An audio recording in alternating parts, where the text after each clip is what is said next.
Carlee Nicole Russell, a 25-year-old nursing student from Hoover, Alabama, made national headlines when she vanished for 2 days under peculiar circumstances. But as the missing persons case went ahead, the circumstances became even stranger. During her commute home on July 13th at 9:34 p.m., Russell called 911 and a family member to report seeing a toddler alone on southbound Interstate 459, according to a press release issued by authorities. Police released footage from a traffic camera showing Russell pulling over, exiting the driver's side of her red Mercedes, and walking around to the passenger side. However, when officers arrived 3 minutes later, Russell had vanished. Some of her possessions, including her phone and Apple Watch, were left in the car, but neither Russell nor the child could be found. Authorities verified they had not received any other reports of a missing child. Crime Stoppers offered a $5,000 reward for Russell's safe return, and an anonymous donor added $20,000 more. A single witness has reported possibly seeing a grey vehicle with a light-complected male standing outside of Carlee's vehicle, Lieutenant Daniel Lowe stated in a press release at the time. But we have no further information on that individual or the vehicle at this time. Russell's mother, Talitha Robinson Russell, said that when Carlee went to check on the toddler, she had called her brother's fiancé. "My son's girlfriend heard her asking the child, 'Are you okay?' Robinson Russell said. She never heard the child say anything, but then she heard our daughter scream. From there, all you hear on her phone is background noise from the interstate." Within the next 2 days, Crime Stoppers received a staggering $63,000 in donations to help find Russell. Russell returned home on July 15th, 2 days after being reported missing, according to the Hoover Police Department. Captain Keith Cheslaber of the Hoover Police Department said Russell was taken to a hospital for further evaluation. After receiving medical care, Russell spoke with investigators who observed a minor facial injury, a small tear in her shirt, and that she was carrying $107 in her right sock. She also provided investigators with her account of the events of July 13th. Russell told police that a man told her he was checking on the toddler before forcing her over a fence and into a van. Russell told investigators that the next thing she remembered was being in a truck trailer with a man with orange hair and a woman while hearing an infant crying. Russell further alleged that the man and woman took photographs of her while she was nude at a house before she could escape and run home through the woods. The details of that statement are part of the ongoing investigation, which is expected to continue over the next few days, the police department stated in a July 16th news release.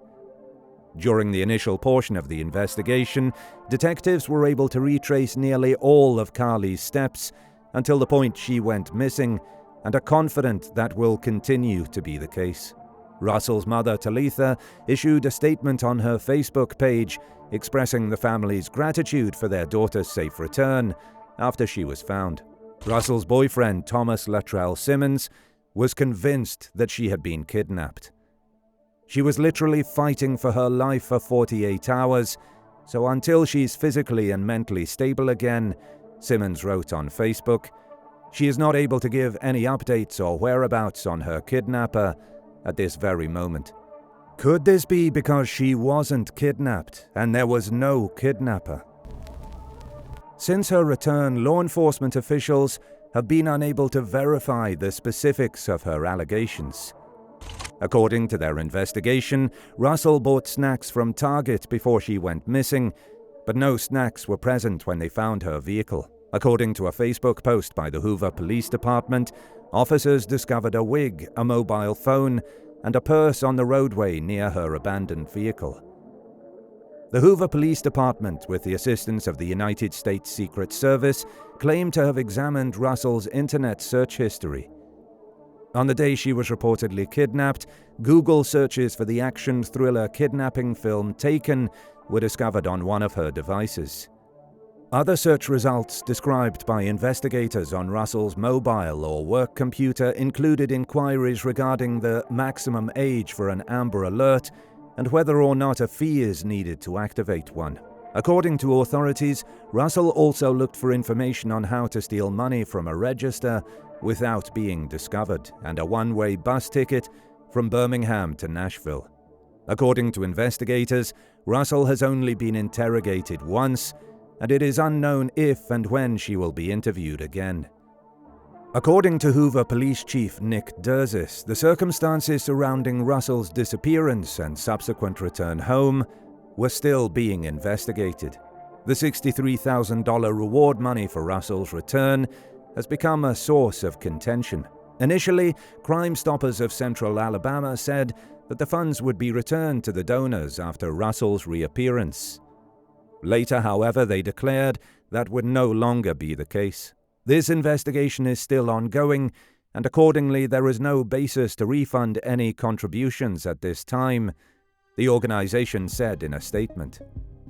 Russell, who is suspected of fabricating her own abduction, has been terminated from her job.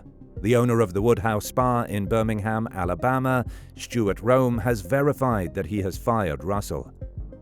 Rome reported that Russell's colleagues were enraged upon learning that she may have fabricated her story. "It was really devastating for them, thinking a co-worker was abducted," the owner said. The following day, Saturday, it was the busiest day of the week, and they had to plug along and work, and in the off times pass out flyers and other things. Rome reported that people are sending offensive messages to his company's social media accounts as they continue expressing anger toward Russell.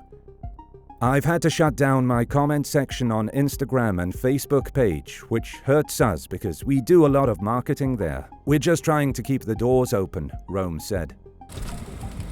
Like many people around the globe, Russell's co-workers believe that they may have squandered time and resources when they organized a search for her after she vanished. "As the information came out that there were some questionable things, we've been a little pissed off, mainly because so many people took so much time out to search," Rome said. Russell's partner, Simmons, asked that the public stop bullying her. "The only thing I can say, I want everyone to stop bullying her. I know what it seems like what she did. Just stop bullying on social media," he told the New York Post. "Think about her mental health. She doesn't deserve that. She doesn't. Nobody deserves to be cyberbullied."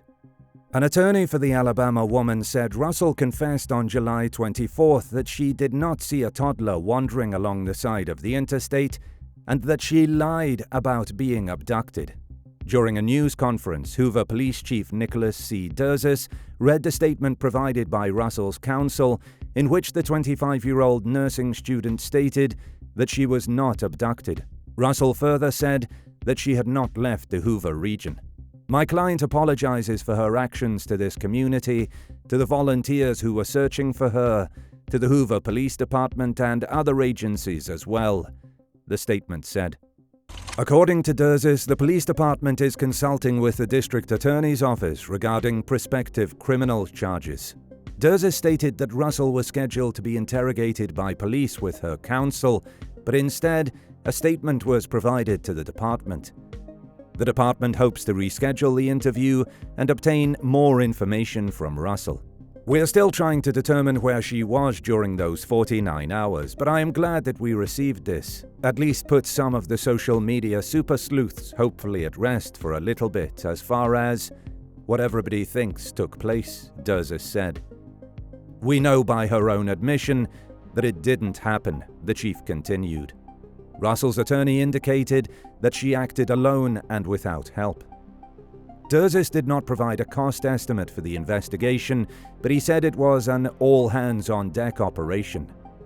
Durzis stated, "We will announce those charges when and if they are filed." Russell could be charged with fraudulent reporting to law enforcement authorities or falsely reporting an incident. What charges could be brought against Russell? Under state law, one is guilty of the Class A misdemeanor of false reporting of law enforcement authorities if he or she knowingly makes a false report or causes the transmission of a false report to law enforcement authorities of a crime. Under another section of Alabama law, a person commits the crime of falsely reporting an incident if he or she initiates or circulates a false report or warning of an alleged occurrence.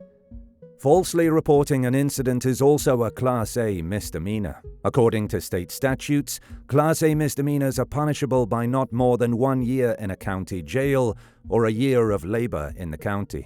Russell has told Anthony that she was not at the Red Roof Inn, which has been extensively reported on social media. Durza stated that he had no idea why Russell faked her disappearance.